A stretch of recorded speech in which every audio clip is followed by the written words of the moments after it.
back on the mic once again. You are watching the Constant Elevation podcast. Today is 9 September. It's a Thursday, and so my normal recording routine. 2 days prior to the 20-year anniversary of the 9/11 attacks on America. So very sombering kind of thought as I go into the weekend. Tomorrow at work, actually before I go into work, I'll be coaching Revival. We have a Heroes of Kabul workout. It's a brutal 13 rounds with the 20-pound vest, 8 pull-ups, 25 air squats, and 15 kettlebell swings at 53 pounds. So I'll be doing that. I'll be coaching it in the morning, going into work at the DISA headquarters. JFHQ Doden headquarters will be having a 9/11 remembrance ceremony, and then later on that afternoon I'll be doing that WOD in memory of the fallen heroes from the recent Afghanistan evacuation operations, as well as just kind of thinking about my time. Random fact, I was actually deployed at the Kabul International Airport, on the military side of the airport anyway, in 2009 to 2010, and so definitely have some memories and some things that I'll be contemplating and thinking about over the weekend. And I do hope that my prayers and positive thoughts out to all the families been affected, that continue to be affected. It's been a long road, interesting 20 years, but obviously I'm very, very proud to wear the uniform, and I'll be here for any brothers and sisters who need support. So please reach out to your fellow neighbors and just your fellow Americans, as it's going to be a potentially a heavy-hearted weekend. But just want to say that out loud, that I'll be thinking about everybody. And if you need anybody to reach out, please reach out to me just to talk if you'd like to. Okay, so this week's subject. As usual, I get kind of prompted when I'm at work, and then I get I use my podcast as a little bit of external therapy to kind of go through my thoughts and processes. And I want to talk about another piece of feedback I got as I'm approaching some of the things going on at work. I work in a staff environment, and where we interface with lots of people, lots of different agencies: DoD, CIO, Cybercom, NSA, all kinds of different external agencies. And so a lot of times that team sport gets very complicated. And one of the things that you can rely upon, two things actually you can rely upon in order to make sure that you're making forward progress, is what I want to talk about today. It's processes versus personality. Okay, processes versus personality. And I think so. The feedback was given me I was a very process-heavy, process-oriented person. And the reason why, when I was given a task, and so instead of just giving I got asked a question. Actually, I didn't get asked a question. It's like, you need your team to produce a risk assessment report to say what is the official JFHQ Doden position on this coordination package. And so I don't take that kind of task lightly, and neither does my team. And so we ended up wrote up a formal report, put my digital signature there, got my looking for my boss's signature, and I had our executive summary in the beginning. You have our analysis. We go to details, a final recommendation, any major concerns, and then that's going to be our written product. And that was like the version 1 of like, I don't know if I got this right, but I know that I'm heading in the right direction to form this process to be the formal portion or formal response of what our position as Doden is going to be on this subject. And so the feedback was like, this stuff is unnecessary. I just need you to answer the question.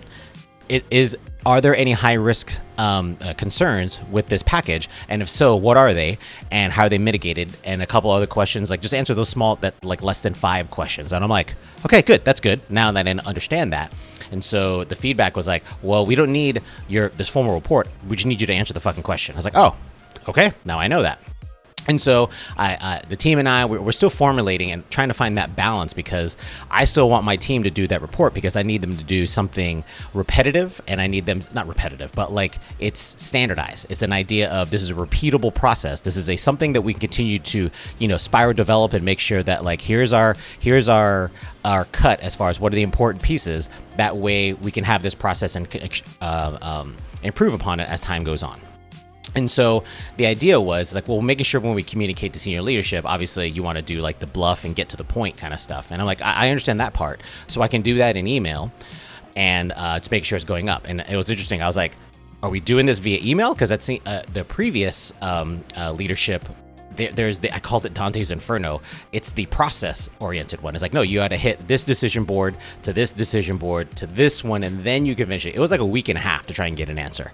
And yes, it was kind of a pain in order to try to get through anything in those processes, like any kind of staff work is. But I know what it is. I know how to reverse engineer my time and make sure our team delivers everything, allows leadership in order to give feedback, re-update it, keep on going up the board, and then everybody's making a synchronized decision. And so it sounded like, yeah, we're gonna, instead of all that, we'll go directly to the 2-star, get a signature. I'll just approach it from there. I'm like, oh, okay, that's a new process, and I'm happy to adjust to that as well.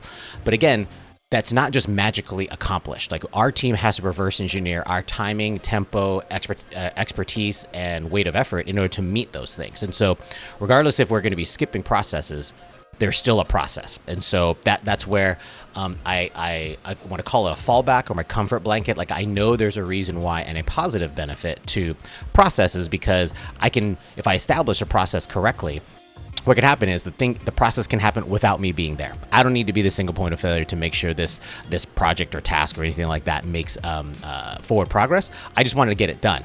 But I can make sure that people, especially we're talking about disparate teams, right? I need potentially more than just my internal team. I need other people to coordinate on these ideas. And I really think that's going to be, if they understand where it's coming from, I can maybe package it in a way that they can easily understand it and respond to it. It just makes it that much easier for them to do their part of the process and to keep it moving forward.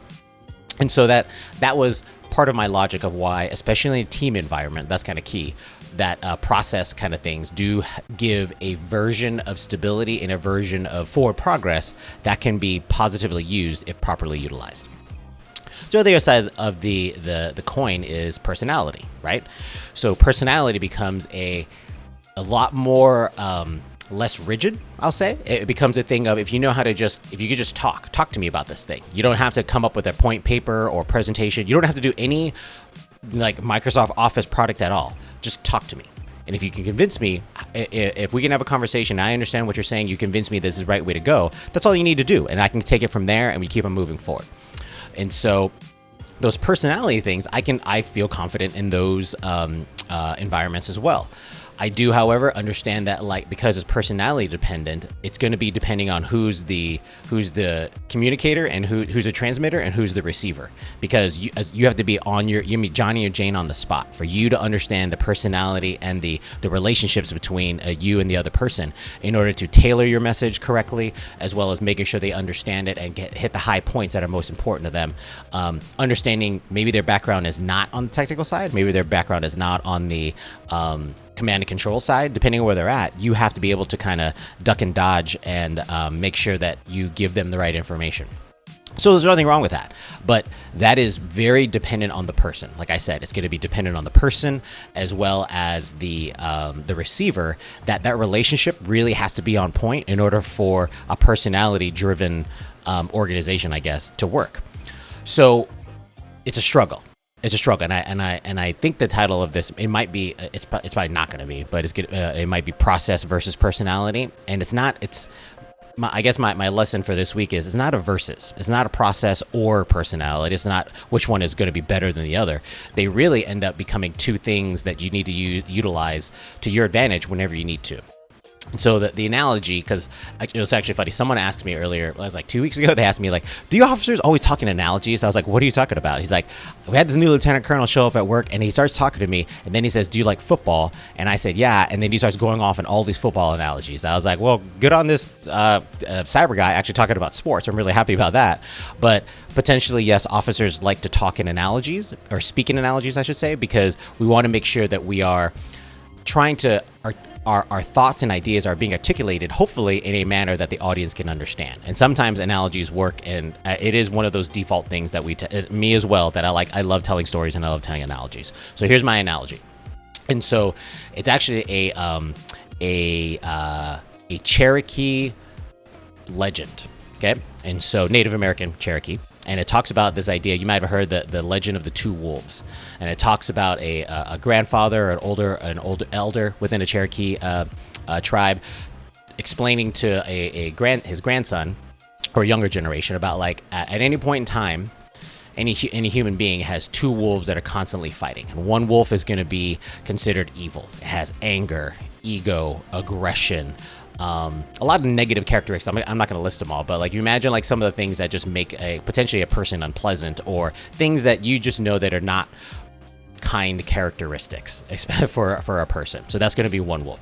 The second wolf is going to be considered good. So one is evil, one is good. Good is like peace, compassion, understanding, empathy, stuff, positive characteristics about a person, and that at least you want to be a little bit more prevalent than the other.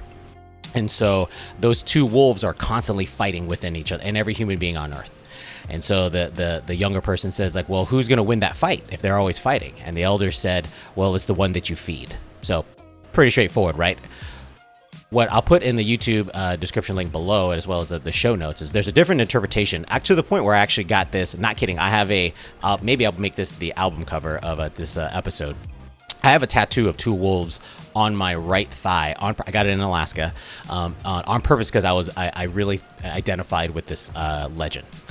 So instead of saying like it's the one that you feed, really the idea is if you feed both of the wolves at the same time, you can actually take advantage and use them both to your ability. Because there could be times, I mean, obviously not evil is a strong word, but like the idea of if I'm going to make this draw the correlation of personality versus process. It's not one or the other. Potentially, you need to use both, and not potentially. I highly recommend you're going to need both in order to become an effective leader, both of teams as well as just kind of getting the ball to the line and using your own personality in order to kind of move things forward, because that's what you're going to need to do at certain points in time. So the idea of feeding both wolves. And so, at certain points in time, you're going to know that you want to rely on establishing a process and that formal kind of piece because you're most interested in making sure the team as a whole stays together. That synchronicity is going to be much more important over and overriding maybe your individual goals, because you achieving something at the expense of another teammate is not really a good thing to celebrate, right? The other side, as far as being a personality, is another piece that you want to feed. You want to make sure that if you get kind of quartered one-on-one talking to a 3-star as you walk into a building and he asks you questions going up the stairs for about 5 minutes, not that it's ever happened to me, it did. The idea of you being able to stand on your 2 feet and just have your personality kind of shine through and engage something to where you can stay authentically stand on, not staying your ground, but like making sure you can share your thoughts and ideas with your leadership. And you don't feel like you're getting held back. Like, I don't feel like talking to this 3-star because I haven't gone up the chain and I don't need to formally coordinate my thoughts. He's just talking. He's another person. He's asking me a question. So why can't I talk to a senior leader just like I would in any other environment without fear of reprisal or anything like that? So that balance, that I'm making sure. So I try and make sure I feed both sides, both wolves at the same time, because I know depending on the situation, depending on the context of what's going on, I'm going to need one or a combination of both to get me through. And more than often than not, it's not really just me, it's my team. I use both wolves because I like this approach, because I said earlier, I don't want to be a single point of failure, but I also understand at points in time, it's my job to make a decision. It's my job to be that middle management translator to get the job done, convince leadership this is the course of action we need to do. And I got to have my personality. I got to have that brave audacity in order to kind of step forward and not necessarily get on my soapbox and complain or die in my sword, but like be confident in what I need to do. So those are things that why this week I want to talk about the Legend of Two Wolves, making sure you feed them both. It's not one or the other. It's not process or personality. It's both. Okay, so team, again, I hope you guys stay safe. Like I said, it's going to be the 20th anniversary of the 9/11 attacks, and I do hope you take time this week to kind of think about how we are as a community, how we are as a country, what we can do to help each other, both process and personality. And I think we're going to be a stronger community and team because of leaders like yourself. So until next week, we'll talk to you again. Peace.